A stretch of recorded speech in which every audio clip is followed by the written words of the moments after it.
Hello बच्चों, आज मैं आपको क्लास 10th का chapter number 12 areas related to circle, ठीक है, ये आपके सपोर्ट मटेरियल से कराऊंगी। क्वेश्चन नंबर 25 से आज हम स्टार्ट करने वाले हैं। क्वेश्चन नंबर 25 से पहले के जो क्वेश्चन है वो हम कर चुके हैं, ठीक है ना।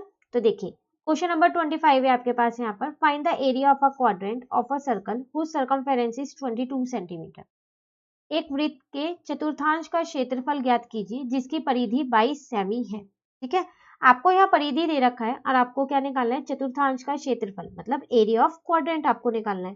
तो कैसे निकालेंगे, पहले हम क्या करते हैं, देखो जो हमारे को ये सर्कमफेरेंस दे रखा है ना, इससे अपनी आर निकाल लेते हैं, मतलब त्रिज्या निकाल लेते हैं।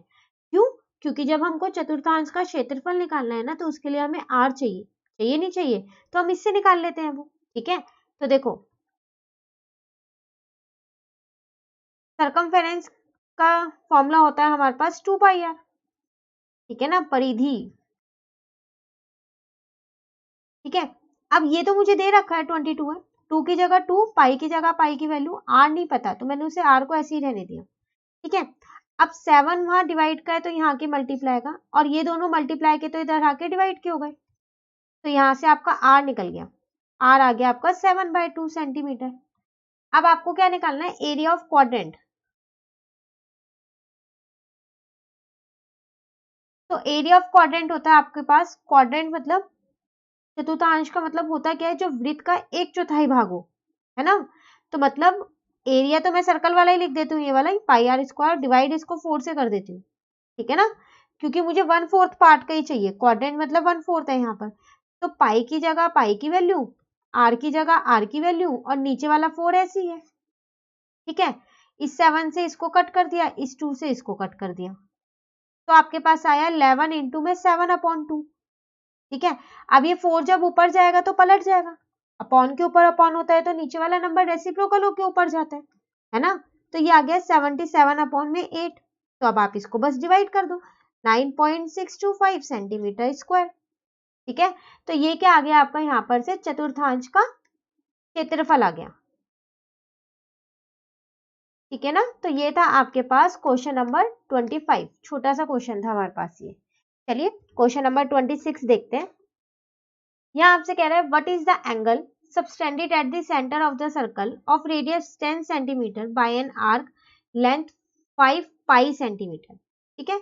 10 सेमी त्रिज्या वाले वृत्त की किसी चाप की लंबाई 5 सेमी हो तो उस चाप द्वारा वृत्त के केंद्र पर अंतरित कोण का मान ज्ञात कीजिए। देखो, आपको यहाँ पर दो चीजें दे रखी हैं, एक तो आपको आर यहाँ पर दे रखी है और एक एल आपको दे रखी है, ठीक है। अब वो आपसे कह रहा है, अगर आपके पास एक सर्कल है, वृत्त है, जिसकी त्रिज्या मतलब रेडियस आपको दे रखी है 10 सेंटीमीटर और आर्क की लेंथ दे रखी है, मतलब चाप की लंबाई 5 पाई। आपसे क्या कह रहा है, आप एंगल बताओ कि सेंटर पे, अगर मैं इसका यहाँ पर इसकी फिगर बनाऊं क्वेश्चन की, ठीक है, तो ये सेंटर पे कितना एंगल बनेगा, तो इसको कैसे निकालें। तो देखो, आपको पता है जो आर्क ऑफ लेंथ होती है उसका एक फॉर्मूला होता है, क्या होता है, एल का फॉर्मूला, थीटा अपॉन में 360 इंटू में 2 पाई आर। चाप की लंबाई हम ऐसे ही निकालते हैं ना, इसी सूत्र से। इस बार मुझे ना यहाँ पर एल दे रखा है, हाँ थीटा नहीं दे रखा, तो मैंने थीटा की जगह थीटा ही रहने दिया। 2 पाई को मैंने खोला नहीं, 22/7 नहीं लिखा, आर मुझे 10 दे रखा है। अब आप सोच रहे होंगे कि मैंने यहाँ पाई की वैल्यू क्यों नहीं रखी, तो देखो आपको पता है इस पाई से पाई कट जाएगा, सामने सामने होते तो कट जाते हैं ना, तो इसलिए नहीं खोला। अगर मैं इसको खोलती ना तो थोड़ी सी कैलकुलेशन हो जाती ज्यादा, तो आप यहाँ पर डायरेक्ट काट दो, ठीक है। अब पता कैसे चलेगा कब पाई की वैल्यू रखनी है और कब नहीं रखनी, तो जब भी आपके पास दोनों साइड में पाई हो, राइट हैंड साइड और लेफ्ट हैंड साइड में, तो आप उस टाइम पे पाई की वैल्यू मत रखना, उसको डायरेक्ट काट देना, ठीक है। चलिए, 0 से 0 मैंने यहाँ कट कर दिया, तो 5 is equal to theta upon में 36 इंटू में 2 बचा, है ना। अब मैंने क्या किया, देखो ये 36 इधर ले आई और 2 भी इधर ले आई, 2 से इस 36 को कट किया, 18, थीटा मेरा आ गया 18 into 5 is equal to 90 degree. और मुझे थीटा ही तो निकालना था, एंगल कोण ही निकालना था, तो कोण मेरा आ गया यहाँ पर 90 डिग्री, ठीक है। तो ये था आपके पास क्वेश्चन नंबर 26। चलिए आप क्वेश्चन नंबर 27 देखते हैं। तो क्वेश्चन नंबर 27 है, if a square is inscribed in a circle, what is the ratio of the area of the circle and the square. यदि एक वर्ग का वृत्त के अंतर्निहित हो तो वृत्त तथा वर्ग के क्षेत्रफलों का अनुपात ज्ञात कीजिए। देखिए एक क्वेश्चन ना ऐसा हमने पहले भी किया है इसी सपोर्ट मटेरियल में, जो स्टार्टिंग के क्वेश्चंस थे उसमें, लेकिन ना उसमें ना स्क्वायर के अंदर सर्कल था। ठीक है, इस बार उल्टा है, सर्कल के अंदर स्क्वायर है। तो ये मेरे पास मैंने माना ये मेरा वृत्त है, ये वर्ग है। ठीक है, अब आपसे कह रहा है कि इनके जो दोनों के एरिया मतलब क्षेत्रफल है उनका अनुपात बताओ, रेशो आपको बतानी है। तो देखो इस बार ना आपको कुछ भी नहीं दे रखा, ना डी दे रखा, ना आर दे रखा, ना स्क्वायर की साइड दे रखी है ना, भुजा भी नहीं दे रखी, नहीं दे रखा ना। तो चलिए हम क्या करते हैं, हम ना लेट कर लेते हैं। ठीक है, let side of square is equals to a, ये हम मैंने खुद से माना है। ठीक है, तो वर्ग की भुजा मैंने यहाँ माना है।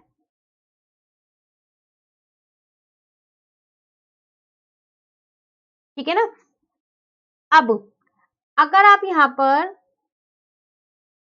ये डायगोनल बना दो, ठीक है, तो जब आप ये यहाँ पर डायगोनल बना दोगे तो आपको पता है ना कि वर्ग के सारे कोण जो है वो 90 डिग्री के होते हैं, होते हैं नहीं होते सारे कोण। तो ये तो फिर मेरा समकोण त्रिभुज बन गया। इसको मैं नाम दे देती हूँ यहाँ पर, चलो ए बी सी और डी। ठीक है, तो ये तो मेरा समकोण त्रिभुज बन गया, ये वाला भी और ये वाले भी बन गया ना। तो अब मैं क्या करती हूँ, कौन से त्रिभुज की बात करती हूँ यहाँ पर, बी सी डी की। देखो आपको पता है ये जो है ये आपके पास ए है और ये आपके पास ए है, तो क्या आप इससे बीडी निकाल सकते हो।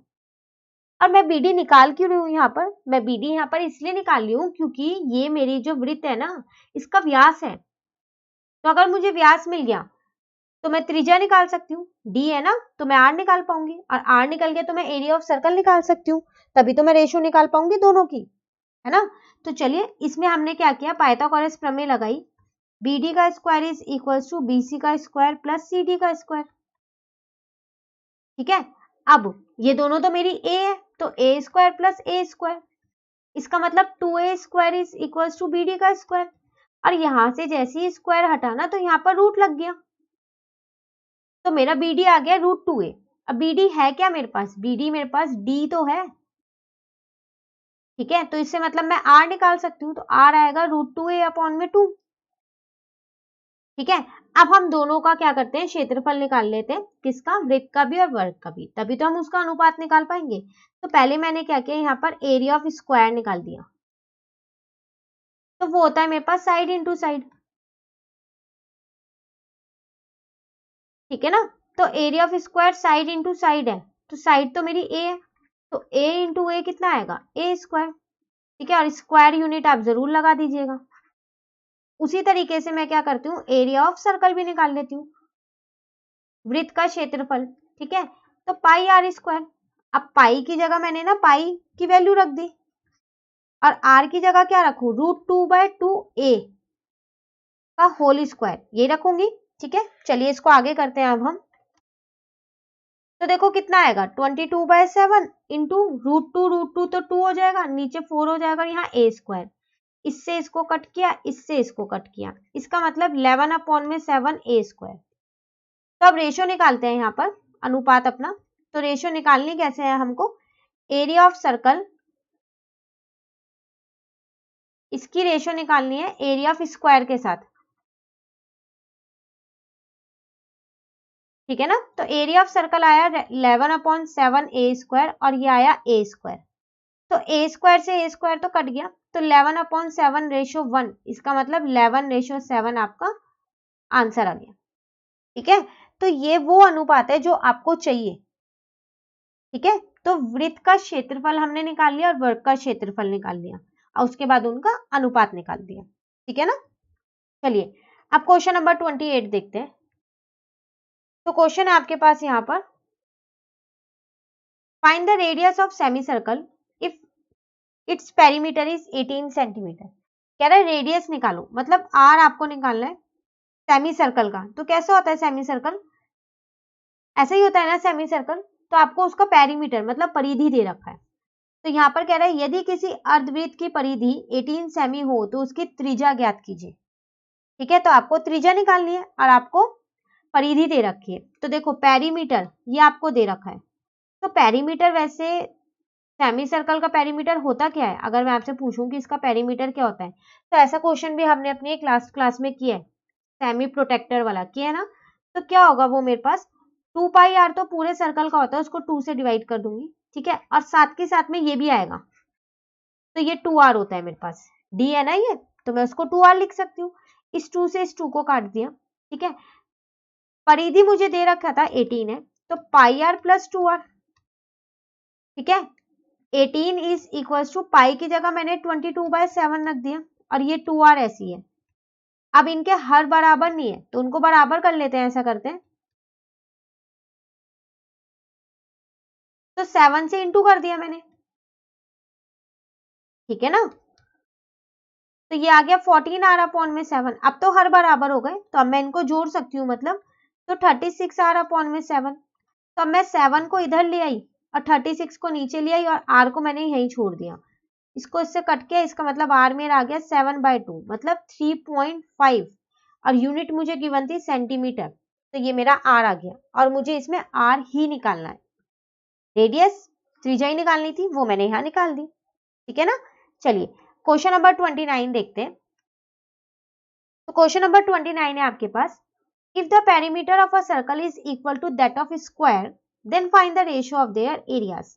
आपसे कह रहा है अगर एक सर्कल का पेरीमीटर उस स्क्वायर के पेरीमीटर के इक्वल है, तो उनके एरिया की रेशियो क्या होगी वो आपको बतानी है, ठीक है।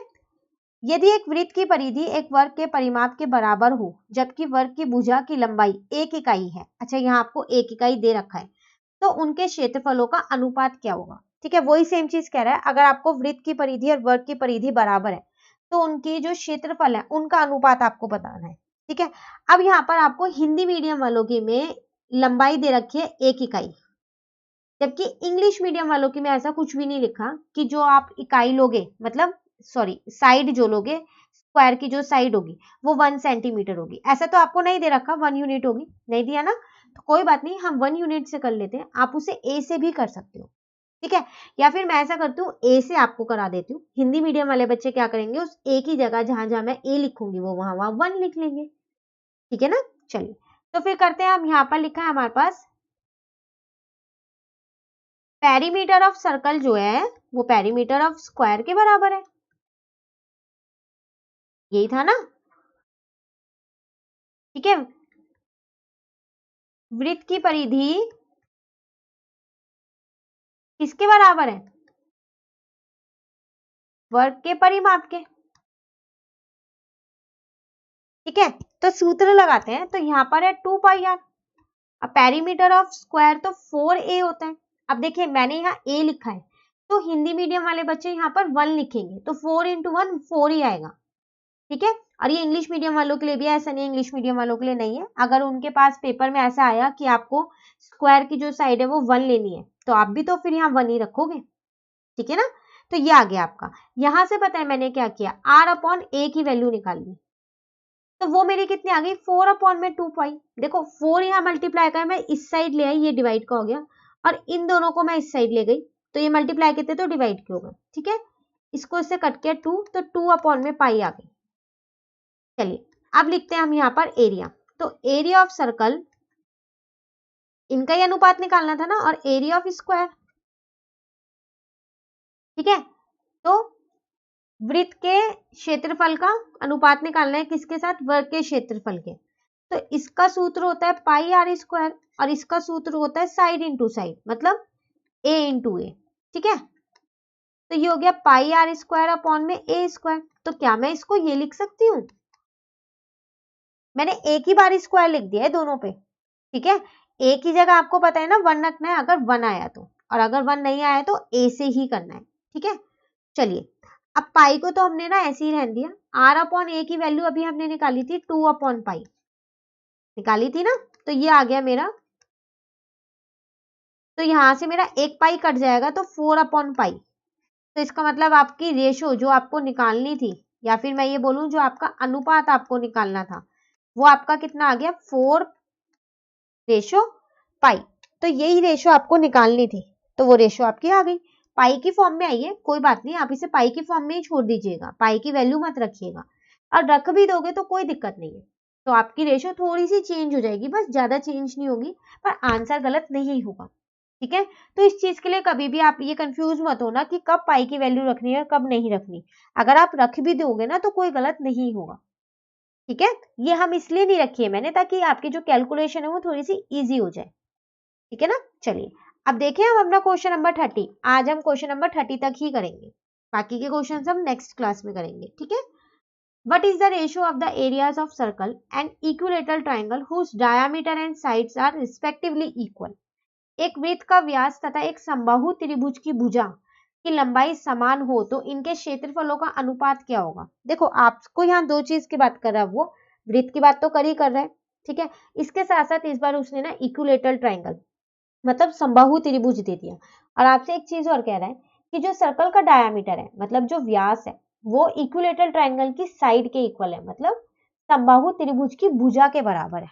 तो इसका मतलब मुझको दे क्या रखा है कि जो मेरा डी है, सबसे पहली बात मैं यहाँ लेट कर लेती हूँ तभी मैं इसको लिखूंगी।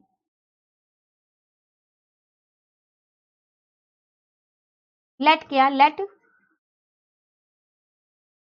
साइड ऑफ इक्विलेटरल ट्राइंगल, वो मेरे पास ए है।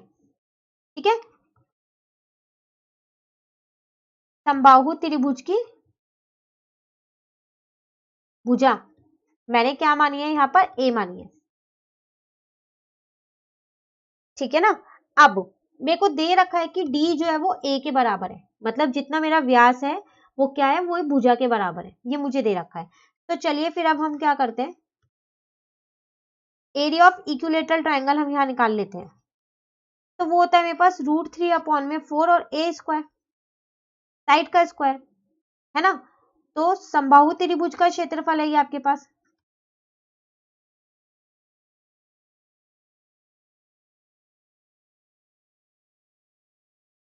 ठीक है, उसी तरीके से और किसका एरिया निकाल लूं, सर्कल का भी निकाल लेती हूँ क्योंकि इन्हीं दोनों के बीच में तो अनुपात निकालना है। तो एरिया ऑफ सर्कल होगा मेरे पास पाई आर स्क्वायर, लेकिन अब आर कितना रखूं, तो आर तो d/2 होता है ना, तो d तो मेरा a के बराबर है, तो इसको मैं a/2 का होल स्क्वायर रख सकती हूँ। ठीक है ना, तो इसको भी लिख देते हैं वृत्त का क्षेत्रफल। अब आपको रेशो निकालनी है, तो रेशो आप कैसे निकालने वाले हो, अनुपात जो आप निकालने वाले हो, तो चलिए देखते हैं कैसे निकालेंगे। क्या करो, आप वृत्त का क्षेत्रफल रखो यहाँ पर, तो वो आएगा आपका, इसको आगे सॉल्व कर देते हैं, तो पाई a²/4। ठीक है, और इक्विलेटरल ट्राइंगल समबाहु त्रिभुज का है √3/4a²।